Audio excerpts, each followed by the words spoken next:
Hello everyone. आज हम लोग ट्वेल्थ फिजिक्स का सेकेंड लेक्चर हिंदी मीडियम में कर रहे हैं और ये आपको प्रॉपर्टीज ऑफ चार्ज पे बेस्ड है। ठीक है, तो इसमें हम लोग जो है जैसे पिछले लेक्चर में आपने चार्ज के विषय में पढ़े और चार्ज की जो परिभाषा है, चार्ज का जो कॉन्सेप्ट है, चार्ज का जो टाइप्स है उस पर आपने चर्चा करें, उसके यूनिट एंड डायमेंशन पे चर्चा की और इस पर हम चार्ज के प्रॉपर्टी पर और जो अगला लेक्चर होगा वो होगा मेथड ऑफ चार्जिंग पे। क्लियर है? इस तरह से आपको एक सीक्वेंस में एक सीरियल वाइज आपको लेक्चर मिलेगा, आप देख करके अपना तैयारी कर सकते हैं। तो जो प्रॉपर्टीज ऑफ चार्ज आपका हेडिंग होगा, ठीक है, प्रॉपर्टीज ऑफ चार्ज मतलब आवेश की गुण। ठीक, आवेश का गुण, इसमें जो हम लोग बात करेंगे किस किस बात मतलब इसके जो जितने गुण है उस पर चर्चा करने वाले हैं हम लोग। ठीक है, जो पहला गुण होगा वो होगा आकर्षण एवं प्रतिकर्षण गुण। ठीक है, आकर्षण एवं विकर्षण गुण। विकर्षण गुण पहले हो गए। अट्रैक्शन एंड रिपल्सन की वाली प्रॉपर्टी है ये गुण क्या कहती है कि जो समान प्रकृति के आवेश हैं वो एक दूसरे को क्या करेंगे, विकर्षित करेंगे यानी रिपेल करेंगे, और असमान प्रकृति के जो आवेश हैं वो एक दूसरे को क्या करेंगे, अट्रैक्ट करेंगे। मतलब ऐसे समझिए, जैसे मान लो ये प्लस आवेश हो गया, दूसरा भी आपका मान लीजिए प्लस आवेश, तो पहले दोनों को लाइन ज्वाइन कर लो, दोनों को मिला लो एक रेखा से। ठीक है, तो ये दोनों प्लस प्लस मतलब समान प्रकृति का आवेश है, तो ये एक दूसरे को क्या करेगा, रिपेल करेगा। इसका मतलब हो गया ये इसको धक्का देगा। धक्का देने का मतलब समझ रहे हो, फोर्स लगाएगा। किधर? बाहर की तरफ, ऐसे लगा देगा, ऐसी लाइन ज्वाइनिंग में बाहर की तरफ। तो ये भी इसको क्या करेगा, रिपेल करेगा। तो ये भी किधर? बाहर की तरफ फोर्स लगा देगा। ठीक है, दोनों इक्वल एंड अपोजिट होगा क्योंकि दोनों स्थिर हैं।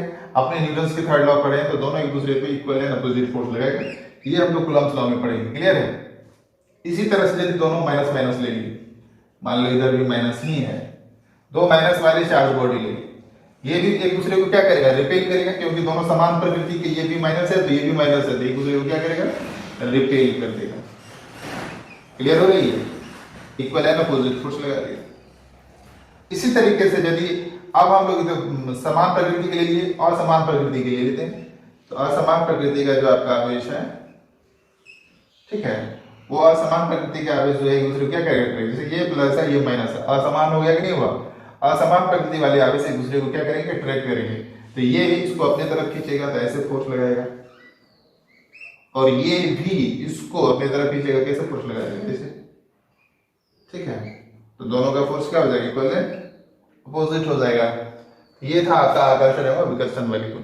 तो आकर्षण एवं विकर्षण वाली गुण क्या कहती है कि दो समान प्रकृति के जो आवेश होते हैं, समान प्लस दोनों प्लस प्लस या नहीं तो दोनों माइनस माइनस यदि है तो एक दूसरे को क्या करेगा, रिपेल करेगा, धक्का देगा बाहर की तरफ। कर रहा है कि नहीं, देख लीजिए।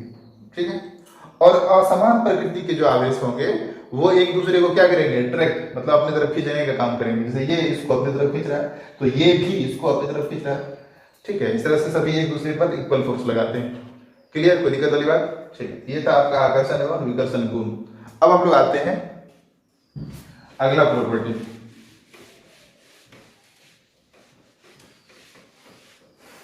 अगला जो प्रॉपर्टी होगा इसका वो हो जाएगा अचरता का नियम।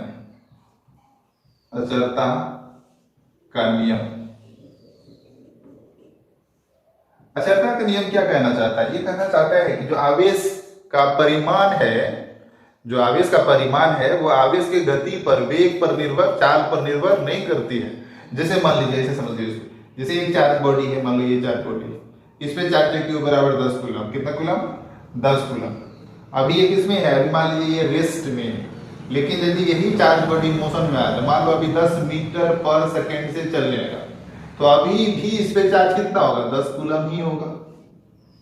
ठीक है, लेकिन यदि ये मान लीजिए इसकी स्पीड हो जाएगी 40 मीटर पर सेकेंड, तो भी इसकी चार्ज नहीं बदलने वाली है। यही कहलाती है अचरता का नियम। तो अचरता का नियम क्या कहता है कि आवेश का जो परिमाण है वो आवेश के चाल पर निर्भर नहीं करती है। उसकी स्पीड कुछ भी कर लो, उसका जो मान है, जैसे अभी 10 कूलम देख रहे हो, आगे भी 10 कूलम, आगे भी 10 कूलम, तो ये बदला क्या? नहीं बदला ना। तो यही कहलाती है जड़ता का नियम। इसका मतलब हो गया Q जो रेस्ट में होगा वही Q मोशन में होगा। इन मोशन, मोशन मतलब गति, ठीक है, ये समान होती है, कहलाती है इसकी अचलता का नियम। बात समझ गए? चलिए नेक्स्ट प्रॉपर्टी पे हम लोग काम करेंगे। तो अगली जो प्रॉपर्टी आपकी हो जाएगी, ठीक है, आप देखते जाओगे, नोट करते जाओगे, या फिर वीडियो को पॉज करके स्क्रीनशॉट ले लोगे, ठीक है। चलिए अब हम लोग यहाँ पे देखते हैं अगली प्रॉपर्टी जो इसका है। अगली प्रॉपर्टी हो जाएगा आपका, मान लेते हैं द्रव्यमान पे निर्भरता। द्रव्यमान पर निर्भरता, ठीक है। मास का जो ये प्रॉपर्टी क्या कहती है, सॉरी चार्ज का ये प्रॉपर्टी क्या कहती है, जो आपका आवेश है वो बिना मास की कल्पना नहीं करी जा सकती है। जैसे आपको हम बताए थे आवेश की सबसे छोटी इकाई क्या होती है? आवेश की सबसे छोटी इकाई है इलेक्ट्रॉन। अच्छा आप बताइए इलेक्ट्रॉन की चार्ज मास होती कि नहीं होती है? ठीक है, तो किसी भी बॉडी पे मास चार्ज होने के लिए उसके पास कम से कम इलेक्ट्रॉन के मास के बराबर मास होना चाहिए। यदि उससे कम है तो वो इंडिपेंडेंटली एग्जिस्ट नहीं करेगा। इसीलिए कहा गया है कि जो आवेश है वो हमेशा द्रव्यमान पे निर्भर करती है। कम से कम द्रव्यमान उसको इलेक्ट्रॉन के द्रव्यमान के बराबर होना चाहिए फ्री एग्जिस्ट करने के लिए, ठीक है। समझ गए बात को? इसीलिए आपको ये याद रखना है कि आवेश हमेशा द्रव्यमान पर निर्भर करता है, ठीक है। कम से कम कितना मास होना चाहिए किसी आवेशित वस्तु के पास? तो इलेक्ट्रॉन के मास के बराबर, ठीक है। अब ऐसा समझ, अब एक बात और, आवेशन के दौरान क्या होती है? आपको ये जैसे ऑब्जेक्टिव में क्वेश्चन आते रहती है कि आवेशन मतलब होता है किसी वस्तु को आवेशित करने की प्रक्रिया को आवेशन कहते हैं। तो आवेशन के दौरान क्या होती है? वस्तु का मास घटता है, बढ़ता है या फिर सेम रहता है। इस पे हम लोग चर्चा करते हैं। जैसे मान लीजिए किसी वस्तु को आप धनात्मक आवेश दे रहे हैं, ये मान लीजिए आपका अनावेशित वस्तु है। कौन सा वस्तु है? अनावेशित, अनावेशित वस्तु मान लीजिए इसको। इसको यदि पॉजिटिव चार्ज देना चाह रहे हैं, इसका मतलब आपको इससे इलेक्ट्रॉन को क्या करना पड़ेगा? इलेक्ट्रॉन को हटाना पड़ेगा। यहां लिख देते हैं हटाने पर, ठीक है। एन इलेक्ट्रॉन को आप यहां से हटा रहे हैं, कितने इलेक्ट्रॉन को? एन इलेक्ट्रॉन को हटा रहे हैं। तो इलेक्ट्रॉन हटाए तो प्रोटॉन की संख्या इसमें बढ़ जाएगा, मतलब इस वस्तु पे कौन सी चार्ज आ जाएगी? धनात्मक आवेश आ जाएगी, नहीं आएगी? चलिए ठीक, ध्यान देना इस पे। ये पॉजिटिव चार्ज हो गया। अभी इसका द्रव्यमान था मान लो m, अब कितना हो गया? m dash. अब आप हमको बताइए इसका मास दोनों बराबर होगा या कम होगा या अधिक होगा? क्या होगा बताओ? चलिए बताते हैं हम आपको। जैसे इसमें से एक भी इलेक्ट्रॉन निकालते तो क्या वो एक इलेक्ट्रॉन अपना मास से बाहर निकलता कि नहीं? निकलता ना। तो एक इलेक्ट्रॉन का जितना मास था उतनी मास इसमें से बाहर निकल गई, तो मास घटा कि नहीं? तो मास घट गया। तो ये जो हो जाएगा आपका क्या हो जाएगा? लेस देन हो जाएगा m। इसका मतलब हो गया जब किसी वस्तु को पॉजिटिव चार्ज दे रहे हैं, सॉरी, तो उसका मास क्या होगा? घटेगा, मास डिक्रीज कर जाएगा, ठीक है। अब यहाँ पे देखते हैं डिक्रीज किया तो कितना होगा। यहाँ पे देख लेते हैं m डैश जो होगा वो हो जाएगा, पहले कितना मास था इसका? m, अब कितना हो जाएगा? इसमें से कितने इलेक्ट्रॉन निकाले? n electron. तो n इलेक्ट्रॉन का जो द्रव्यमान होगा, n इलेक्ट्रॉन्स का द्रव्यमान को घटा देंगे जितना इलेक्ट्रॉन निकाले हैं। अब बात क्लियर हुआ कि नहीं? तो ये हो जाएगा आपका m डैश। देखिए इस मास में से इस मास को घटाएंगे तो ये m घटा हुआ रहेगा कि नहीं? बात समझे कि नहीं? यही होती है। इसी तरीके से यदि आपने उस वस्तु को निगेटिव चार्ज देना चाह रहे हैं, इसका मतलब उसमें इलेक्ट्रॉन जोड़ना पड़ेगा, ठीक है। n इलेक्ट्रॉन यदि आपने इसमें ऐड करोगे, जोड़ने पर, n इलेक्ट्रॉन जोड़ने पर, जब जोड़ेंगे तो किसकी संख्या बढ़ जाएगी? इलेक्ट्रॉन की संख्या बढ़ जाएगी, मतलब कौन सी चार्ज आएगा? निगेटिव चार्ज आ जाएगा। बात क्लियर हो रही है? अब यहाँ पे बताओ, अब पहले मास था m, अब कितनी मास हो गया इसका? इसका मास हो गया m डैश। अब आप हमको बताइए ये बढ़ा के घटा? तो बोलोगे सर आपने इसमें तो इलेक्ट्रॉन डाल रहे हैं, इलेक्ट्रॉन डाले तो इलेक्ट्रॉन अपना मास लेके आएगा, इसका मतलब मास इसका बढ़ा दिया। तो m डैश क्या हो जाएगा यहाँ पे? पहले वाले मास से अधिक हो जाएगा इस तरह से, एंड मास जो है इसके इसमें क्या करेगा, इंक्रीज हो जाएगा। अच्छा ये कितना होगा, तो उसी तरीके से निकाल लेंगे, एम डैश बराबर कितना हो जाएगा, जो पहले मास था उसमें जोड़ना पड़ेगा ना इलेक्ट्रॉन, एन इलेक्ट्रॉन के मास प्लस एन इलेक्ट्रॉन का द्रव्यमान, एन इलेक्ट्रॉन्स का द्रव्यमान। बात क्लियर हो रही है, ये करना पड़ेगा, इस तरह से एम डैश निकल जाएगा। तो देखिए आवेशन के दौरान क्या होती है, मास घटती भी है और बढ़ती भी है। आपको 2018 के ऑब्जेक्टिव में आया हुआ है, आगे भी ऑब्जेक्टिव के लिए ठीक है आपका ये क्वेश्चन बन रहा है। तो ये है इसकी द्रव्यमान की निर्भरता।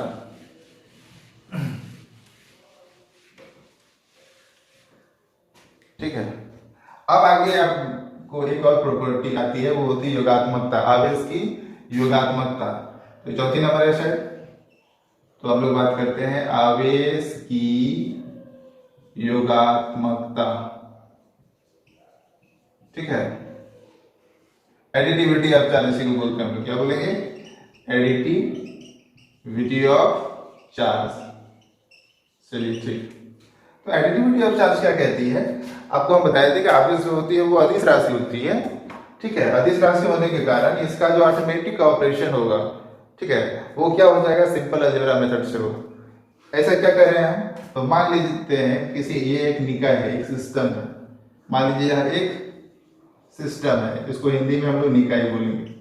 यह एक निकाय है, इसके अंदर बहुत सारे चार्ज पार्टिकल, जैसे मान लीजिए Q1 है, Q2 है, इस तरह से मान लेते हैं Qn है। तो इसका जो कुल आवेश होगा, टोटल चार्ज जो Q होगा वो क्या हो जाएगा, ये सभी इंडिविजुअल चार्ज का अलजेब्रिक सम हो जाएगा, नहीं होगा। देख लीजिए ये जो टोटल आवेश आया ये Q1 plus Q2 plus and so on Qn के बराबर होगा, यही कहलाती है आवेश की योगात्मक। ठीक है, तो आपका नेक्स्ट जो प्रॉपर्टी है वो है conservation of charge, conservation of charge. ठीक है, मतलब आवेश का संरक्षण, आवेश का संरक्षण। ठीक है, कंजर्वेशन ऑफ चार्ज पे देख रहे हो, तो ये जो है कंजर्वेशन ऑफ चार्ज क्या होती है, ये जो आपका आवेश है, ये आवेश जो है संरक्षण नियम का पालन करता है। यहां पर तो लिखेंगे आवेश संरक्षण नियम का पालन करता है। ठीक है, पहली बात तो ये हो गई कि आपका आवेश जो है संरक्षण नियम का पालन करता है। संरक्षण नियम आपने पढ़े होंगे 11th में, ऊर्जा संरक्षण का सिद्धांत। वो कहती है कि जो ऊर्जा जो है, कुल ऊर्जा वो हमेशा क्या रहती है, नियत रहती है। ठीक है, और ये एक फॉर्म से दूसरे फॉर्म में ट्रांसफर हो सकती है। ठीक उसी तरीके से आपका आवेश जो है ये भी संरक्षित रहता है। यदि बात करी जाए किसी विलगित निकाय का, तो उसके अंदर यहाँ पे लिखते हैं किसी विलगित निकाय के अंदर के कुल आवेश लिखते हैं हम लोग, कि कुल आवेश हमेशा नियत रहती है, नियत रहती है। ठीक है, आप विलगित निकाय क्या होती है उस पर बात करते हैं हम लोग। तो जैसे मान लीजिए ऐसा निकाय जिसमें ना तो आप मास दे सकते हो और ना ही मास निकाल सकते हो, इसको कट कर दिए, या फिर ना ही ऊर्जा इसमें दे सकते हो और ना ही ऊर्जा को आपने निकाल सकते हो, इसको भी कट कर दिए। तो उस निकाय को, उस सिस्टम को आप क्या बोलेंगे, विलगित निकाय। ठीक है, ये हो जाएगा आपका विलगित निकाय। आपका जो यूनिवर्स है उसको भी हम लोग एक निकाय मान लेते हैं, एक विलगित निकाय मान लेते हैं। ठीक है, तो उसका जो कुल आवेश होगा वो हमेशा क्या होगा, नियत होगा। तो जैसे मान लीजिए इसके अंदर दो वस्तु है, एक वस्तु हो गया 1, दूसरा वस्तु हो गया मान लो ये है 2। ठीक है, इसमें अभी आवेश है कितना, मान लेते हैं Q1 और इसमें कितना है Q2। क्लियर है। अब इसी विलगित निकाय में क्या करते हैं, इन दोनों का पोटेंशियल अलग अलग है, इसका V1 है और इसका V2 है। आप क्या करोगे, इसी दोनों को आपने कनेक्ट कर दो। जब कनेक्ट करोगे तो क्या होगा, आवेश का ट्रांसफर होने लगेगा। क्योंकि क्या होती है ना, आवेश आपका ट्रांसफरेबल होता है, एक वस्तु से दूसरे वस्तु में ट्रांसफर होती है। कब होती है, जब दोनों वस्तु का विभव, विद्युत विभव अलग अलग हो, तो वो इसका ट्रांसफर होने लगता है। इस पर थोड़ी सी चर्चा हम करते हैं। जैसे मान लीजिए यह एक पॉजिटिव चार्ज पार्टिकल है, बॉडी है, ठीक है। तो इसका जो इलेक्ट्रिक पोटेंशियल होगा, इस पे चर्चा हम लोग जब इलेक्ट्रिक पोटेंशियल वाले चैप्टर में आएंगे तो बहुत डिस्कस करेंगे। वो क्या होगा बेटा, ग्रेटर देन जीरो होगा। क्या हो जाएगा, ग्रेटर देन जीरो। और यहां पे एक ले लेते हैं हम लोग अनचार्ज बॉडी, ये अनावेशित, क्या है, यह आपका अनावेशित वस्तु।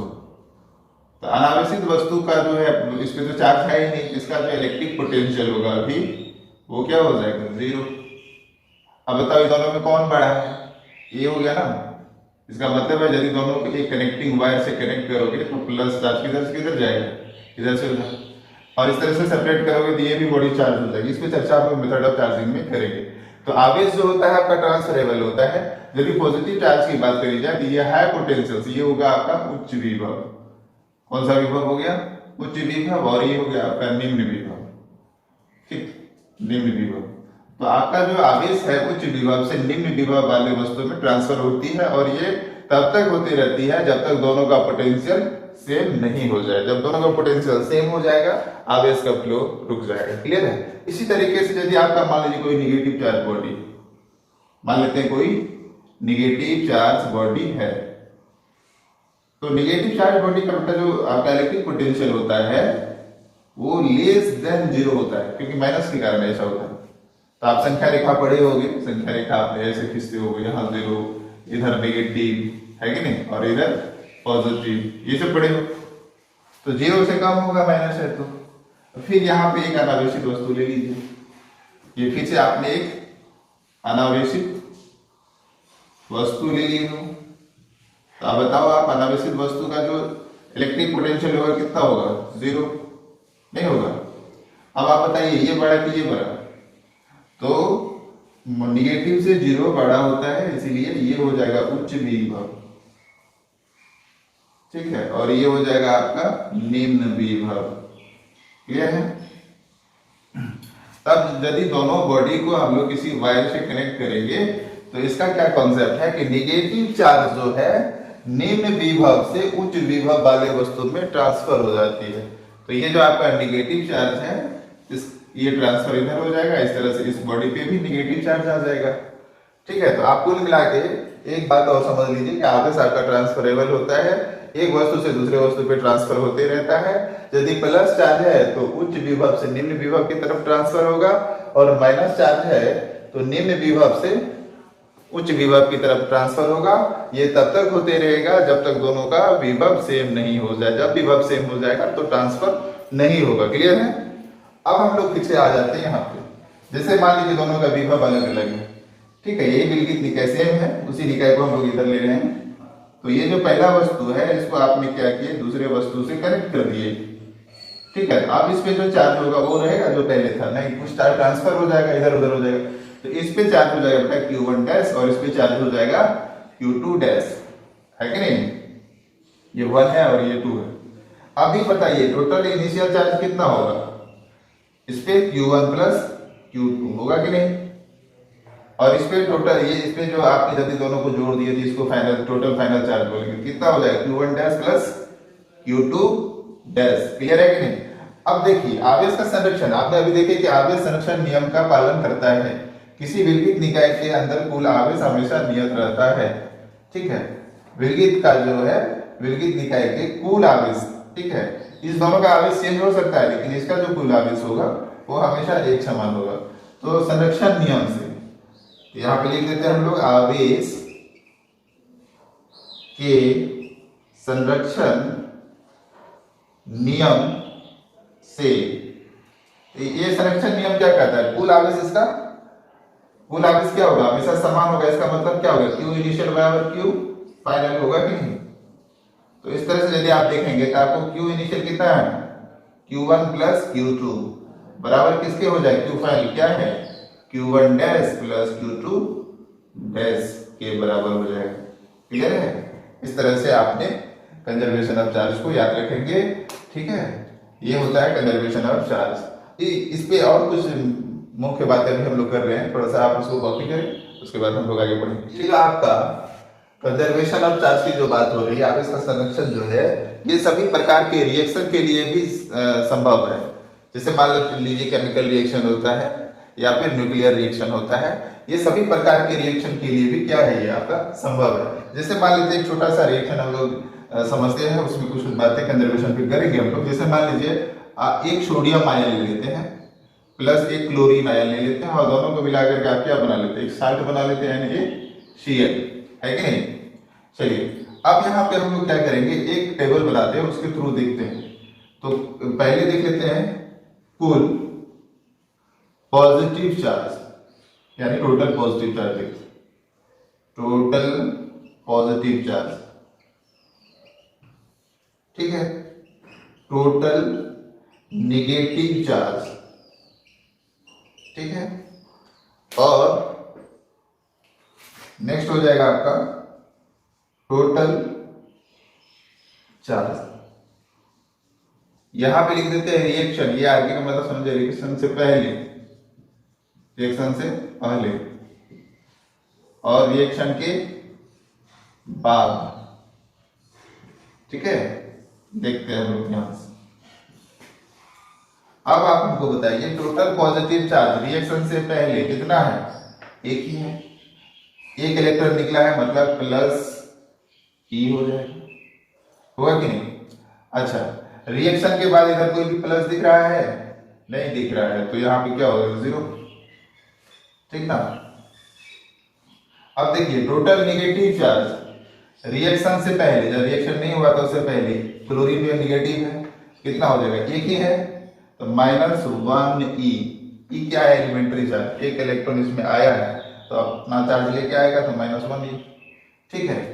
अच्छा, इसके बाद इधर प्लस माइनस कहीं दिख रहा है, नहीं ना, क्या होगा, जीरो। चलिए अब हम लोग क्या करते हैं कि टोटल चार्ज, अब नेगेटिव पॉजिटिव की बात नहीं हो रही, टोटल चार्ज, तो टोटल चार्ज रिएक्शन से पहले कितना है, इसमें प्लस ई और प्लस माइनस ई, और दोनों को जोड़ेंगे तो कितना आएगा, जीरो, ठीक है ना। और रिएक्शन के बाद देखिए कितना हो जाएगा, जीरो, ना प्लस है ना माइनस, कुछ है नहीं, जीरो है। तो आपको हम ये बताना चाह रहे थे कि ये जो आप कितने बच्चे ये याद रख लेता है कि जो कंजर्वेशन ऑफ चार्ज है उसके दौरान टोटल पॉजिटिव चार्ज भी कंजर्व होता है, टोटल नेगेटिव चार्ज भी कंजर्व होता है और टोटल चार्ज भी कंजर्व होता है। तो अब समझ में आई, टोटल पॉजिटिव चार्ज रिएक्शन से पहले कितना था, इतना, रिएक्शन के बाद कितना है, क्या दोनों बराबर है, यदि बराबर नहीं होगा तो कंजर्व हुआ, संरक्षित हुआ, नहीं ना हुआ, अलग अलग हो गया। इसी तरह से टोटल निगेटिव चार्ज भी रिएक्शन से पहले माइनस ई है, रिएक्शन के बाद जीरो है, क्या दोनों बराबर हुआ, नहीं ना, तो ये संरक्षित होगा, नहीं होगा। टोटल चार्ज देख लीजिए, टोटल चार्ज यदि दोनों को जोड़ दिए कितना है, जीरो, बाद में भी कितना है, जीरो। तो अभी आपने क्या देखे कि सिर्फ आप कह सकते हैं कि टोटल चार्ज जो होता है किसी केमिकल रिएक्शन, न्यूक्लियर रिएक्शन या फिर विलगित निकाय का कुल आवेश हमेशा समान होता है। ये हो गया इंडिविजुअल चार्ज। ये इंडिविजुअल चार्ज हो भी सकता है, नहीं भी हो सकता है। कब होगा, जब दोनों का पोटेंशियल सेम होगा तो चार्ज का ट्रांसफर नहीं होगा, तो बता रहे थे हम, समझ गए बात। ये आपको बहुत अच्छे तरीके से याद रखना है, ठीक। तो ये हो गया आपको, आप एक बात और समझ गए कि ये सभी प्रकार के केमिकल रिएक्शन और न्यूक्लियर रिएक्शन के लिए भी वैलिड है। और यदि बात करी जाए तो ऐसे वर्मा का ऑब्जेक्टिव में है कि टोटल चार्ज ही क्या होगा, कंजर्व होगा, और टोटल पॉजिटिव और टोटल नेगेटिव चार्ज क्या होगा, मे भी कंजर्व, हो भी सकता है, नहीं भी होगा, ठीक है। सिर्फ टोटल चार्ज कंजर्व होगा, total negative total positive charge conserve नहीं होगा, हो भी सकता है, नहीं भी होगा, ठीक है। चलिए अब हम लोग नेक्स्ट वो होगा क्वांटाइजेशन ऑफ चार्ज।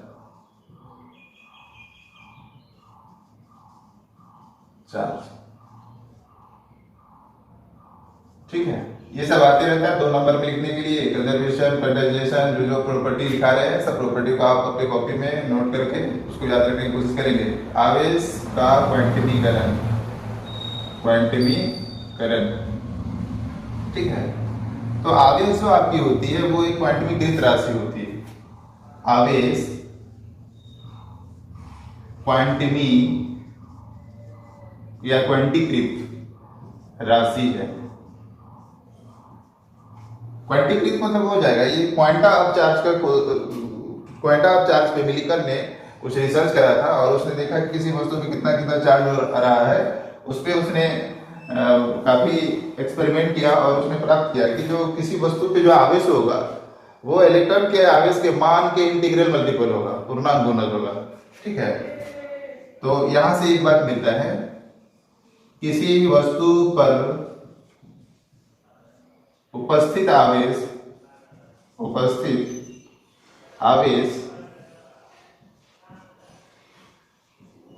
का मान, आवेश का मान